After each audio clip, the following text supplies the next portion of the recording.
এই যে আপনাদের পাশ দিয়ে নদীগুলা বয়ে গিয়েছে, এগুলা আল্লাহ তাআলার রহমত, নিয়ামত।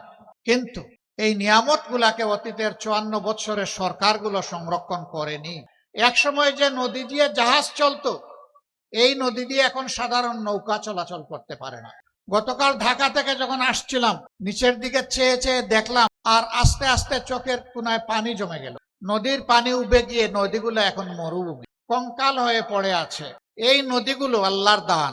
4টা বড় বড় নদী আল্লাহ তাআলা নর্থ বেঙ্গলের মানুষের জন্য নিয়ামত হিসাবে দান করেছিলেন। তিস্তা, ধরলা, করতোয়া এবং ব্রহ্মপুত্র, সবগুলা নদীর একই অবস্থা। নদীর অবস্থা হলো শরীরের রক্তনালীর মতো। রক্তনালী দিয়ে যদি রক্ত সঞ্চালন হয়, যে কোনো প্রাণী বা মানুষ বেঁচে থাকবে। কিন্তু যদি রক্তনালী বন্ধ হয়ে যায়, তাহলে শরীরের ওই অংশ মারা যাবে। আর ব্রেইনের যদি রক্তনালী বন্ধ হয়ে যায়, মানুষটাই মারা যাবে। আজকে কার্যত অতীতের সরকারগুলার উপেক্ষা, উদাসীনতা, অবহেলা গোটা নর্থ বেঙ্গলকে মৃত্যুর দিকে ঠেলে দিয়েছে। নদী মরে যাওয়া মানে আমাদের মাটি মরে যাওয়া, আমাদের মাটি মরে যাওয়া মানে আমাদের রিজেকের দুয়ার বন্ধ হয়ে যাওয়া।